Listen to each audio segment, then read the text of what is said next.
Sirach 9.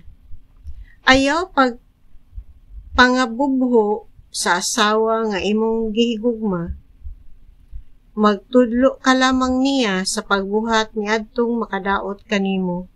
Ayaw itugyan ang imong kadungganan ngadto kang bisan kinsang babae, palayo sa mga asawa sa laing mga tawo, kay tingali unyag malitag ikaw nila. Ayaw pakig-uban sa mga mag-aawit nga mga babae kay lansisan ikaw nila.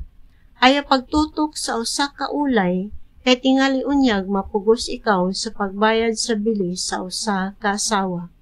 Ayaw itugyan ang imong kaugalingon ngadto sa mga babaeng puta kay tingali unyag mawala kanimo ang tanan nimong katigayunan. Busa ayaw pagsuri-suri diha sa kadalanan o pagluling hayaw sa hilit nga mga dapit sa lungsod.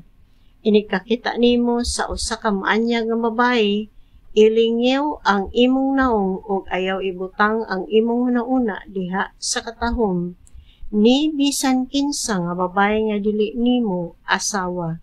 Daghang mga tawo ang nahisalaag tungod sa katahom sa usa ka babae. Makahaling kini sa kailibgon sama ug usa ka kalayo. Ayaw pakigsalo sa asawa sa tawo o pakig-inom kaniya.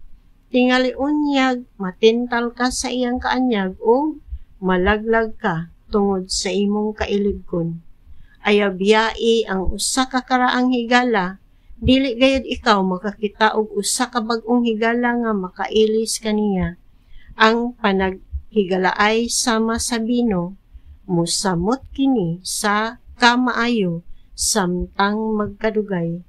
Ayaw kasina sa kalampusan sa usa ka makasasala, kay wala ikaw masayod unsang matanga, sa kaalautan ang giandam alang kaniya. Ayaw paglipay-lipay diha sa mga butang nga makalipay sa mga tawo nga dili Diyos nun. Hinumdumi nga isipon sila, nga malapason samtang buhi pa sila.